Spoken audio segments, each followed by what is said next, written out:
Andrew Jackson, also known as Old Hickory. Let's talk about him and his Jacksonian Democracy. On July 4th, 1826, the Yankee John Adams, former Vice President to George Washington and President, and his aristocratic cousin, Virginian Thomas Jefferson, both pass away.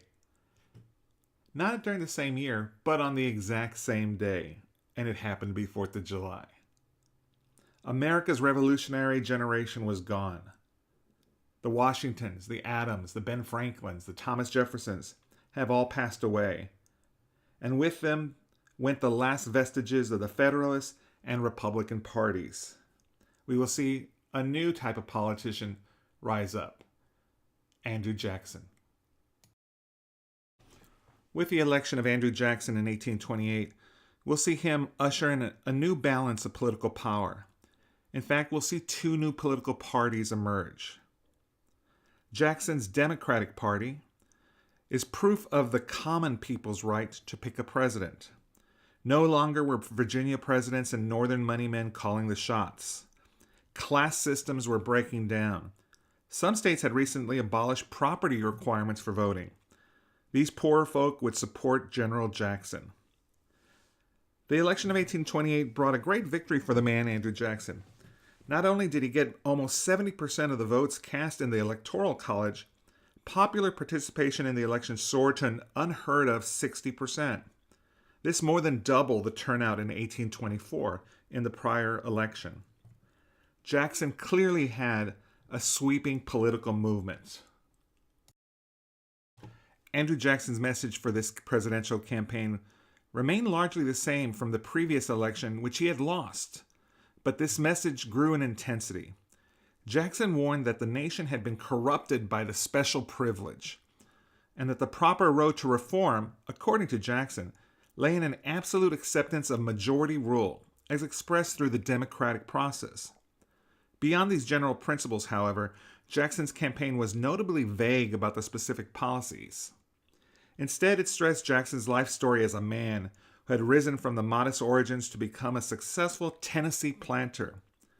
Jackson's claim to distinction also lay in a military career that included service as a young man in the Revolutionary War, several anti-Indian campaigns, and his crowning moment in the Battle of New Orleans at the end of the War of 1812, which we covered earlier. Jackson's election marked a new direction in American politics, and I want you to remember this. He was the first Westerner elected to president. He's the first president from a state other than Virginia or Massachusetts. He boldly proclaimed himself to be a champion of the common man and believed that their interests were ignored by the aggressive national economic policies of the prior presidents. A new era of American politics begins with Andrew Jackson's election in 1828. A Jacksonian democracy, represented by a provocative blending of the best and worst qualities of American society. On the one hand, it was an authentic democratic movement that contained a principled egalitarian trust. Egalitarian means an equality amongst all. But I do want you to remember, this egalitarianism, did not include women or people of color. This tragic mix of egalitarianism, masculine privilege, racial prejudice remains a central quality of American life, and to explore their relationship in the past may help suggest ways of overcoming the limitations in the future. The election campaign of 1828 was far from clean. Although Jackson and John Quincy Adams, his opponent, removed themselves from the mudslinging, their parties would wage a dirty campaign. Basically, Andrew Jackson didn't personally attack with mud, or even John Quincy Adams attacked Jackson, but their parties did. Andrew Jackson was aghast to find his opponents labeling his wife Rachel an adulteress. Interestingly enough, Andrew Jackson's wife, Rachel, was married before marrying Andrew Jackson, which is unheard of. She actually had a divorce. This is something far from the norm during this time period.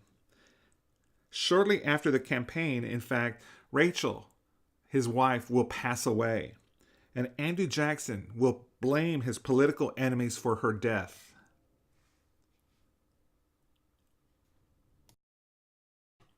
During Andrew Jackson's presidency, Jackson would view that the presidency, he could be trusted to stand for the will of the people against that aristocratic Congress in the pocket of the rich. Andrew Jackson's main weapon as president was the veto. And in fact, Andrew Jackson's veto was known as the Andy veto. And he used this power more often than all the 6 previous presidents before combined. Jackson shouted out about the spoils system in awarding government offices to people that paid. In his view, far too many career politicians walked the streets of Washington. These people, these career politicians, had lost touch with the common person, the real public. And in fact, Jackson believed in rotation of office. He believed America was best served with clearing out the old office holders and replacing them with appointees of the winning candidates. This spoils system would eventually lead to considerable corruption, he would argue. For Jackson to get away from this, he believed that you needed to rotate office holders to be more democratic. Now, Andrew Jackson made his share of enemies. Jackson, although, transformed the office of the president into one of a dynamic leadership and initiative. His direct appeal to the people for support was new and has served as a model for strong presidents since. Now, I don't want you to think I'm on the Andrew Jackson bandwagon, but Andrew Jackson does change the presidency. I want to stress that. He kind of is of the people, more of a populist. He's a war hero. The common person loves him. He's standing up to the establishment for people that are into politics. Do we hear this even today, right? Got to get rid of those career politicians. This is Andrew Jackson at his best and at his worst. Now, as I say this, he's for the people, he's of the men. I still want to stress the white men. This isn't people of color or women. So this is something to take into consideration. But he does change the presidency. Remember that. Okay, let's talk about the Second Great Awakening. If you remember, we talked about a Great Awakening earlier in this course. This is going to be the Second Great Awakening. It's a new religious message that's spreading throughout our country. Salvation is the beginning of a life of good works here on earth. In fact, man can, therefore, achieve his own salvation. God is not angry. God is merciful and loving. No longer do we believe in a God that is angry and fire and brimstone. The Second Great Awakening is, no, God is not angry. He's merciful and loving. Do as you will and help your fellow man. This was a unique and welcoming message coming from the mouths of American evangelists. It begins spreading in the New England area and moves west, roughly between 1795 to 1835. Don't get caught up on the dates. Now, the message is clear, and I want you to remember this, the Second Great Awakening. So write this down or highlight it. The message of the Second Great Awakening is hope and opportunity.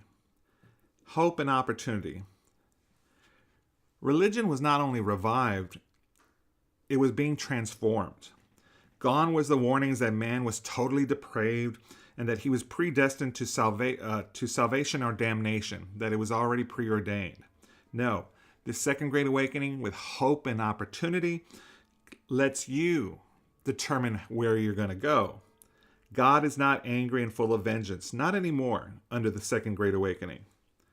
This amazing assurance that life on earth had its own rewards and was not just as a way station on the road to heaven or hell touched people's hearts as they rushed to hear it. The revolt against strict religions with these angry gods is quite profound. We'll see new religions or a transformation of religions here in the United States. In the areas of New York along the Erie Canal, we see a fertile ground for the Pentecostal fervor and conversion. William Miller will find the Adventist sect based on the notion that he could pinpoint the exact day when the Messiah would return to earth. Joseph Smith, a young man from Palmyra, New York, published the Book of Mormon, you may have heard of it, and established the Church of Jesus Christ of Latter-day Saints in 1830 in this Second Great Awakening. And in fact, Joseph Smith and the Book of Mormon and the Church of Jesus of Latter-day Saints, you know them as Mormons, were constantly on the move to avoid harassment. And in fact, we will see the Mormon Church and Joseph Smith and his brothers killed by an angry mob in Illinois. Church members will head west under the leadership of Brigham Young, and they will eventually settle in Utah in Salt Lake City under the leadership of Brigham Young.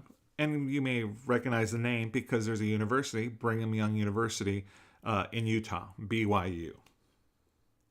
Ultimately, many of these groups, as well as the established Protestant churches like Baptists and Methodists and Congregationalists, will move west. We see a massive movement west. And they carry this message of revival and redemption with them. Since danger and uncertainty are all around you when you move west to this frontier, the idea of a nicer God who's not angry, and that if you do good deeds, you can get your way to heaven, is a really good philosophy that most people will embrace. And when I say philosophy, I mean religion. This Second Great Awakening, with hope and opportunity for frontier settlers, fits in perfectly with Jacksonian America, right? Andrew Jackson, war hero, picked himself up by the bootstraps, made himself into the man that he is today as president. Hope and opportunity, no matter where you start in life, if you have hope and opportunity and the Second Great Awakening, you can do it.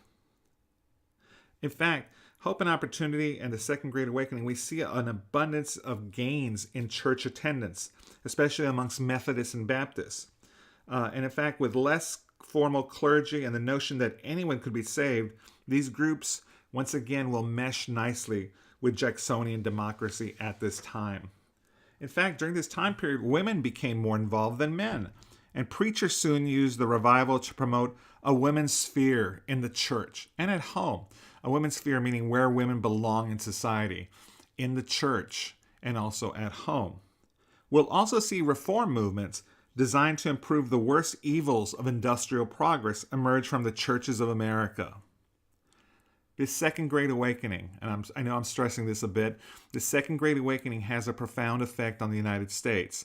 Hand in hand with Jacksonian democracy, we see America start to morph a bit into the America that you kind of will recognize today. Not everyone was included in this new Jacksonian democracy. There was no initiative from Jacksonian Democrats to include women in political life or to combat that evil institution of slavery. But it was the Native American who suffered most from Andrew Jackson's vision of America. Jackson, both as a military leader and as president, pursued a policy of removing Indian tribes from their ancestral lands.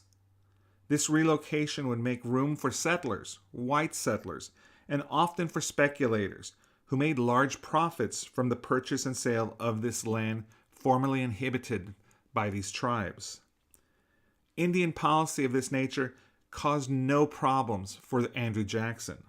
Because, remember, his primary supporters were from the South and Western states and generally favored a plan to remove all the Indians who they viewed as heathens and savages to lands west of the Mississippi River.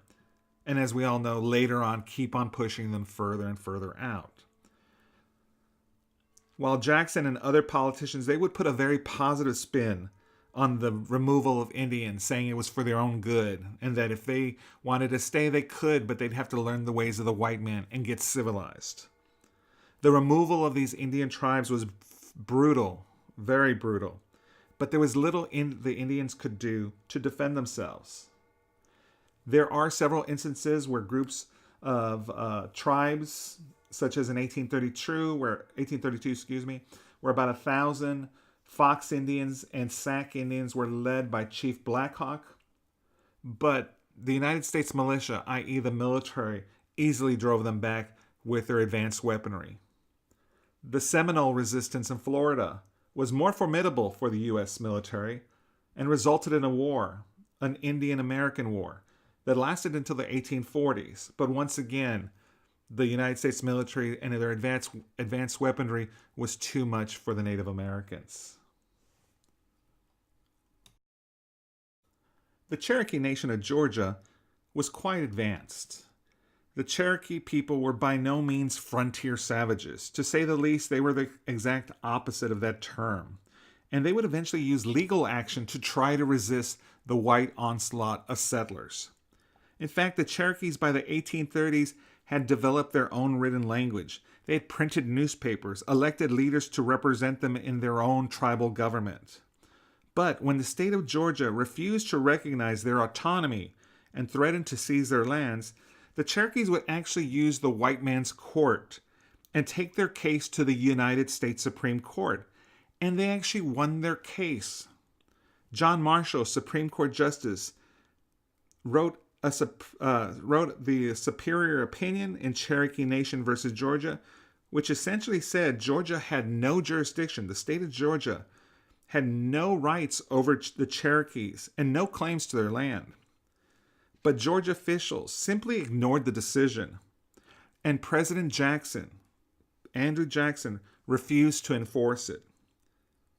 Jackson was furious and personally affronted the Supreme Court and Marshall, stating, "Mr. Marshall has made his decision. Now let him enforce it." Meaning, the Supreme Court can say whatever they want, but how are they going to enforce it? This is pretty gutsy for Andrew Jackson, pretty much going directly against what the Supreme Court has ruled. With the Supreme Court being ignored by President Jackson, about 20,000 Cherokees were marched westward at gunpoint on the infamous Trail of Tears.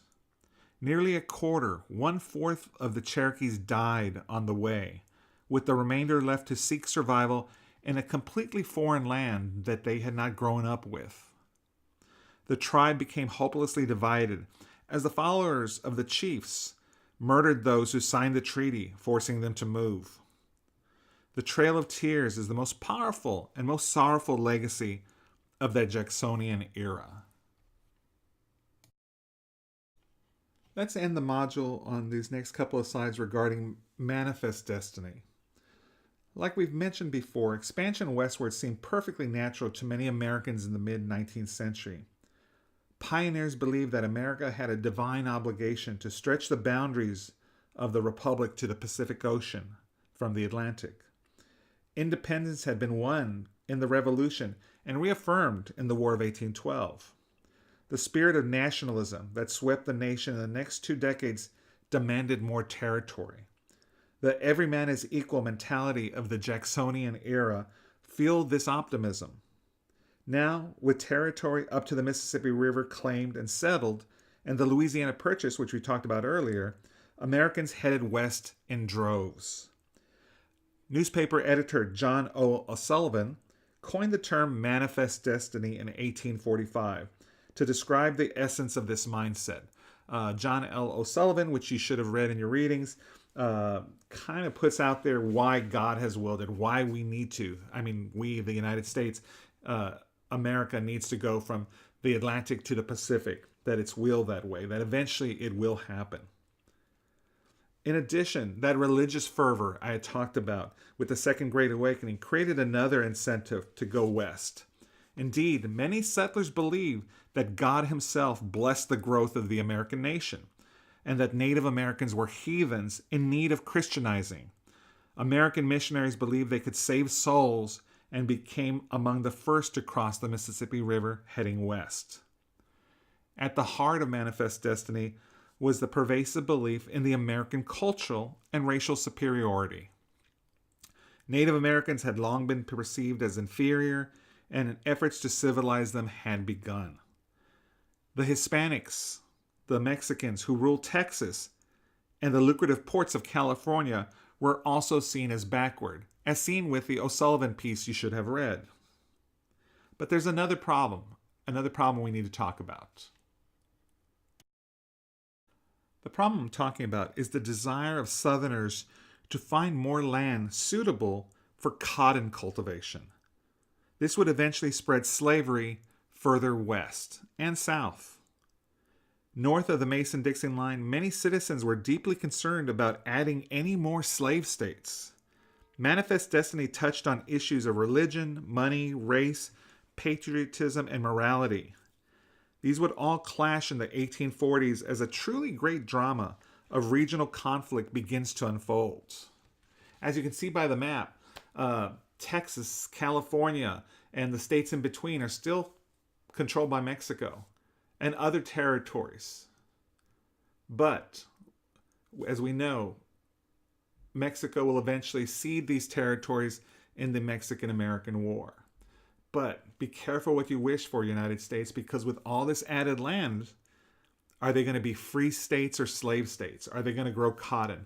And that's the issue with Manifest Destiny, right? God has willed us to go forward, to control everything between the two mighty oceans. But what happens to that land, the territories and eventual states? And where will that horrible institution of slavery fall? This is the last slide of this module. And it's a group activity I usually have my face-to-face classes do, but I just want you to look this over. And I want you to think about from their perspective. From this module, especially under Jacksonian America, or even under Jefferson and the Jacksonian Democracy, from their perspective during this time period, this westward movement, this Manifest Destiny, right? If you're an American Indian, how do you feel about this expansion? How do you feel about your fellow tribes? How do you feel about farmers moving west? What do you feel about the annexation of Texas, which we really didn't go into, but I'm meaning once Texas gains its independence and becomes part of the United States, how would you feel about that if you were an American Indian? And how do you feel about your future? And what I have is I have my students kind of identify with each party, meaning the American Indian, Mexicans in Texas, a farmer looking for affordable land in the West. If you're Andrew Jackson or John L. O'Sullivan, the person that coined Manifest Destiny, or let's say you're a second Great Awakening preacher, how do you see these other issues, the expansion of the United States and the other parties? So something to think about, different perspectives during this time period. You don't have anything to do for this, but I still put that slide in this end lecture portion, just so you can have an idea of the type of activity we'd do face-to-face, but I still want you to think about this. Thank you.